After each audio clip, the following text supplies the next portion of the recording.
Hello दोस्तों, आप सभी को स्वागत है आपके अपने YouTube channel Ansari study classes में। तो आज मैं आप लोगों को पढ़ाने वाला हूँ भारतीय संविधान। भारतीय संविधान के भाग 1 को आज मैं पढ़ाने वाला हूँ। तो भारतीय संविधान के भाग 1 में अनुच्छेद 1 से 4 मैं आप लोगों को बताने वाला हूँ कि इसमें किसके बारे में बताया गया है। तो चलिए क्लास को स्टार्ट करते हैं। तो पहला है संविधान। पहले क्या बताते हैं, संविधान को बारे में बताते संविधान क्या है। तो संविधान है सभी के लिए बराबर कानून को संविधान कहते हैं। यानी कि सभी के लिए, इसमें ऊंच नीच गरीब अमीर सभी के लिए जो बराबर कानून होते हैं उसी को संविधान कहते हैं। और आगे है कि देश और राज्य का शासन कैसे चलेगा, उसको चलाने के लिए जिस किताब का नाम है उसे कहते हैं भारतीय संविधान। यानी कि जिस किताब में लिखा गया है कि कैसे उसको चलाया जाएगा, सभी के तो बराबर नियम कानून होंगे, लेकिन उसको कैसे चलाया गया है उसको जिस किताब में लिखा गया है उसी को भारतीय संविधान कहते हैं। इस किताब में 22 लेसन है। इसके लेसन को हम लोग भाग कहते हैं। इसमें 22 लेसन है, इसके लेसन को हम लोग भाग कहते हैं। इसमें कुछ टॉपिक लिखे गए हैं। इसमें क्या है, कुछ टॉपिक लिखे गए हैं जिसे अनुच्छेद कहते हैं, और कुल अनुच्छेद 395 है। यानी कि 22 लेसन है जिसे हम लोग भाग कहते हैं, और कुछ टॉपिक लिखे गए हैं जिसे हम लोग अनुच्छेद कहते हैं। तो याद रखिएगा, संविधान में 22 भाग है और 395 अनुच्छेद है। अब यहाँ है भाग 1। तो भाग 1 में संघ और राज्य क्षेत्र का जिक्र है। भाग 1 में किसका जिक्र है, संघ और राज्य क्षेत्र का। इंग्लिश में इसको यूनियन एंड इट्स टेरिटरी कहते हैं। क्या कहते हैं, यूनियन एंड इट्स टेरिटरी। और अनुच्छेद भाग 1 में है अनुच्छेद 1 से 4। यानी कि भाग 1 में संघ और राज्य का क्षेत्र, और भाग 1 में अनुच्छेद 1 से 4 तक है।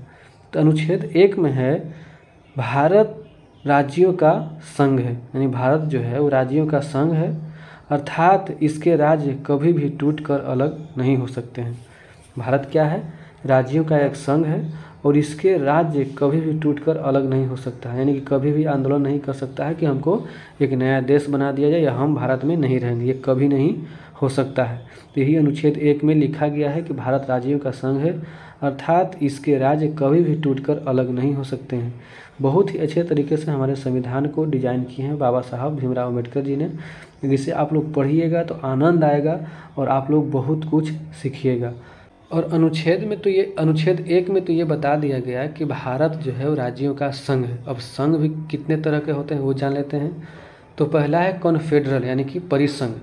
तो परिसंघ उसे कहते हैं जिसमें छोटे छोटे राज्य आपस में जुड़कर और अपनी थोड़ी थोड़ी शक्तियाँ केंद्र सरकार को देकर एक देश का निर्माण करती है।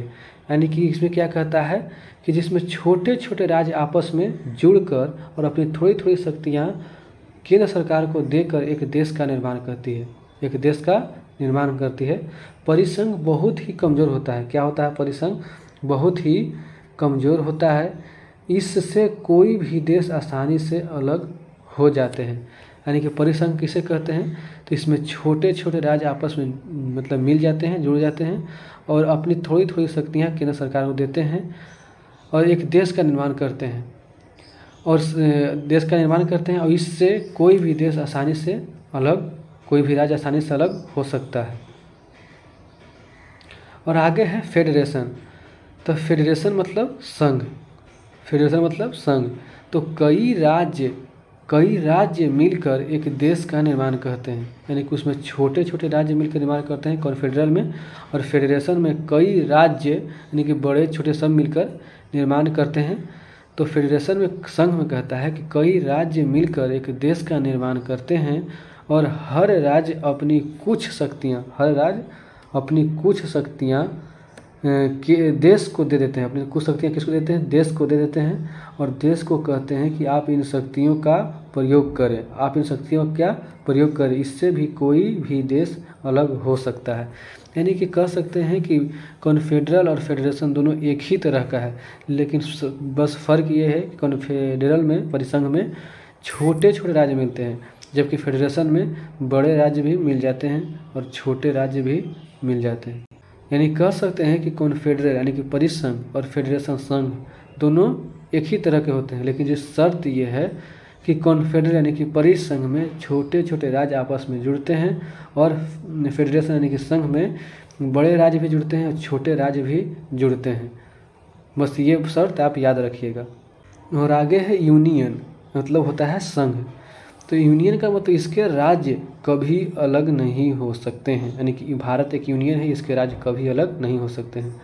तो अमेरिका एक फेडरेशन है। अमेरिका क्या है? फेडरेशन है, यानी कि कई राज्य मिलकर देश का निर्माण करते हैं और अपनी शक्तियाँ को देश को कहते हैं और कहते हैं कि इसके यूज कीजिए। तो ही अमेरिका एक फेडरेशन है और भारत एक यूनियन है। इस बात को आप लोग याद रखिएगा, एग्जाम में पूछता है कि भारत क्या है और अमेरिका क्या है। तो अमेरिका एक फेडरेशन है और भारत एक यूनियन है, यानी कि एक संघ है। हम लोग भाग एक में अनुच्छेद 1 को पढ़ लिए, और अनुच्छेद 2 को पढ़ते हैं। तो अनुच्छेद 2 में है संसद को यह अधिकार है कि भारत के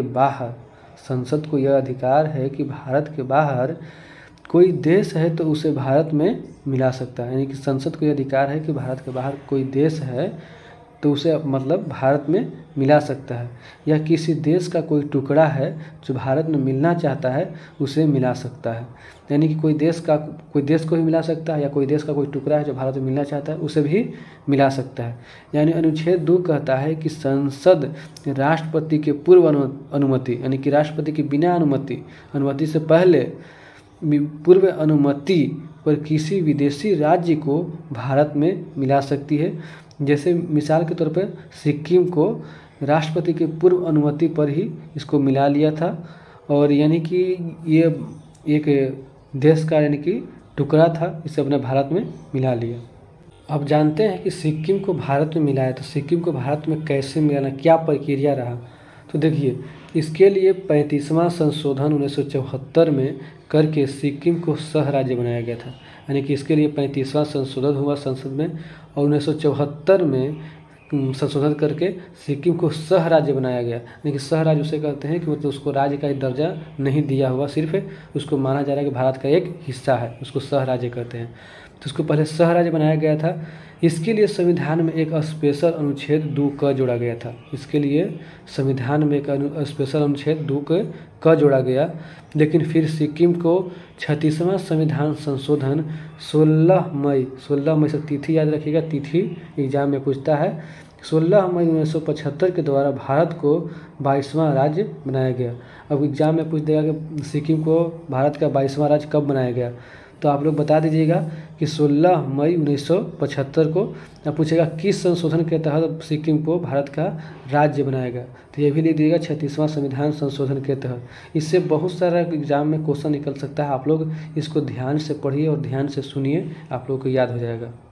अब भाग 1 में अनुच्छेद 1 और 2 को पढ़ लिए, अब 3 को पढ़ते हैं। तो अनुच्छेद 3 में संसद राष्ट्रपति के पूर्व अनुमति से, यानी कि संसद जो है राष्ट्रपति के पूर्व अनुमति से भारत के किसी भी राज्य को, यानी कि संसद जो है राष्ट्रपति के पूर्व अनुमति से भारत के किसी भी राज्य को बिना उसके अनुमति नाम, सीमा, क्षेत्र में परिवर्तन कर सकती है। यानी कि संसद जो है राष्ट्रपति के पूर्व अनुमति, यानी कि उसके अनुमति से पहले, पूर्व अनुमति मतलब होता है अनुमति से पहले, भारत के किसी भी राज्य को बिना उसके अनुमति, यानी किसी भी राज्य के भी बिना किसी अनुमति के, यानी कि पहले तो राष्ट्रपति के बिना अनुमति और उसके राज्य के भी बिना अनुमति के राज्य के नाम, सीमा, क्षेत्र में परिवर्तन कर सकता है, जैसा कि अभी हो रहा है।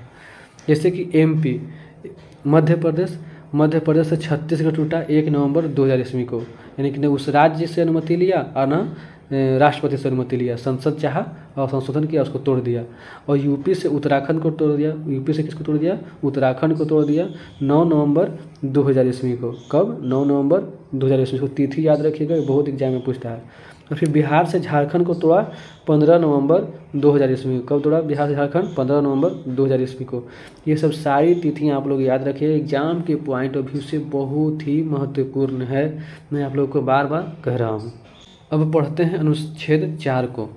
देखिए अनुच्छेद 4 में सीधा समझ लीजिए कि राष्ट्रपति को धमकी है, यानी कि संसद की तरफ राष्ट्रपति को धमकी है। क्या है कि जब संसद अनुच्छेद 2 का प्रयोग करेगी यानी किसी विदेशी राज्य को मिलाएगी, या अनुच्छेद 3 का प्रयोग करेगी यानी किसी राज्य को तोड़ेगी, तो उसके लिए राष्ट्रपति से किसी विशेष अनुमति की ज़रूरत नहीं है। यानी कि जब किसी विदेशी राज्य को मिलाएगी या किसी राज्य को या तोड़ेगी या नाम सीमा बदलेगी, तो उसके लिए राष्ट्रपति की किसी विशेष अनुमति की ज़रूरत नहीं है, क्योंकि इसे अनुच्छेद 368 के बाहर रखा गया है। क्योंकि इसको क्या किया गया है, 368 के बाहर रखा गया। अब 368 के बाहर रखा गया, इसका क्या नियम है, तो देखिए जिसको अनुच्छेद 368 में रख दिया जाता है उसमें राष्ट्रपति का हस्ताक्षर जरूरी है। मतलब जिसको अनुच्छेद 368 में रखा जाता है उसमें सिर्फ राष्ट्रपति के हस्ताक्षर का जरूरी है। अगर राष्ट्रपति हस्ताक्षर नहीं करेंगे तो आप कोई काम नहीं कर सकते हैं। लेकिन इसको जो है राज्य को मिलाना और राज्य की सीमा को अलग करना या राज्य को नाम बदलना, ये सबको अनुच्छेद 368 के बाहर रखा गया है। तो अनुच्छेद 4 में यही कहता है कि जब संसद अनुच्छेद 2 का प्रयोग करेगी यानी किसी विदेशी राज्य को मिलाएगी, जब अनुच्छेद 2 का प्रयोग करेगी यानी किसी विदेशी राज्य को मिलाएगी, या अनुच्छेद 3 का प्रयोग करेगी यानी किसी राज्य को तोड़ेगी, तो उसके लिए राष्ट्रपति से किसी विशेष अनुमति की ज़रूरत नहीं है, क्योंकि इसे अनुच्छेद 368 से के बाहर रखा गया है। जिसको अनुच्छेद 368 में रख दिया जाता है उसमें राष्ट्रपति का हस्ताक्षर जरूरी है। तो इस तरह की जानकारी के लिए हमारे चैनल को सब्सक्राइब कीजिए, और मैं उम्मीद करता हूं कि आप लोगों को जितना भी पढ़ाया हूं आप लोगों को समझ में आ गया होगा। और मैं अपने तरफ से बहुत कोशिश किया हूं कि आप लोगों को अच्छे तरीके से समझ में आए, और मैंने बहुत ही प्रयास किया, अच्छे तरीके से प्रयास किया कि आप लोगों को समझ में आए और समझ में आया भी होगा। तो इस तरह की जानकारी के लिए हमारे चैनल को सब्सक्राइब कीजिए, वीडियो को लाइक कीजिए, दोस्तों के साथ शेयर भी कीजिए। मिलते हैं नेक्स्ट क्लास में, तब तक के लिए जय हिंद। तैयारी को मजबूत कीजिए, अपने सेहत का ख्याल रखिए।